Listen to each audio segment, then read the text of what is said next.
नमस्कार आप सभी को। एजेस के इस ट्रिकी सवाल को हम 2 सेकंड में बिना पेन पिक किए कैसे सॉल्व कर सकते हैं, आइए देखते हैं। सॉल्यूशन देखने से पहले वीडियो को पॉज करके एक बार खुद से आप इस सवाल को ट्राई कीजिए। राइट, चलिए। When Rajesh age was same age present age of Garima, the ratio of their ages was 3:2।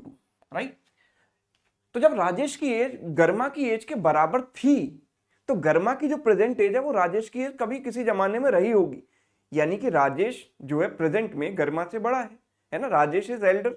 ठीक है, when Garima age become same age present age of Rajesh, मतलब गरिमा की एज जब राजेश की प्रेजेंट एज के बराबर हो जाएगी फ्यूचर में, उस समय उनका रेशियो क्या होगा, राजेश और गरिमा की एजेस का रेशियो क्या होगा।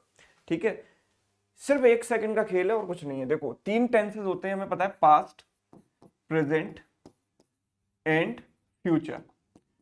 ठीक है, और 2 लोग हैं यहां पर, राजेश और गरिमा।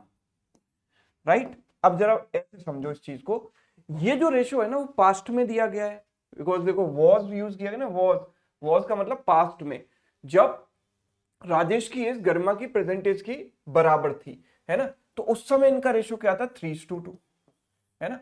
अच्छा, राजेश की जो एज थी ना उस समय वो गरिमा की प्रेजेंट एज के बराबर थी, यानी उस समय जो राजेश की एज थी 3 यूनिट, वो गरिमा की प्रेजेंट एज है 3 यूनिट। मैं ऐसे लिख सकता हूं, उस समय राजेश की जो एज थी 3 यूनिट, वो गरिमा की प्रेजेंट एज है 3 यूनिट। राइट, अच्छा मुझे ये भी पता है कि दोनों सेम ईयर गैप से इंक्रीज होने चाहिए। राइट भाई, जितना ये बढ़ेगा उतना ये भी बढ़ेगा। राइट, तो यहां पर अगर एक इंक्रीज हुआ है तो यहां भी एक इंक्रीज करेंगे, मतलब कि इनकी प्रेजेंट एजेस का रेशियो अगर पूछा जाए तो 4:3 है, कह सकते हैं।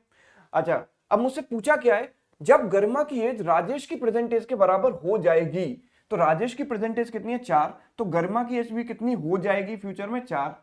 उस समय इनका रेशियो क्या होगा, तो मैं ये देख पा रहा हूं कि यहां पर 1 का इंक्रीज है, तो यहां भी 1 का इंक्रीज होना चाहिए, तो ये कितना हो जाएगा, 5। तो आंसर मेरे पास क्या हो गया, 5:4। तो फ्यूचर में ये रेशियो क्या हो जाएगा, 5:4।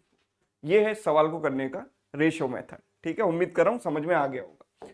तो ऐसा ही एक ट्रिकी सवाल आपके लिए होमवर्क है ना, सभी लोग इसको ट्राई करें और आंसर कमेंट करके बताएं। ये सवाल प्रीवियस वाले से थोड़ा डिफरेंट है। ठीक, थैंक यू सो मच।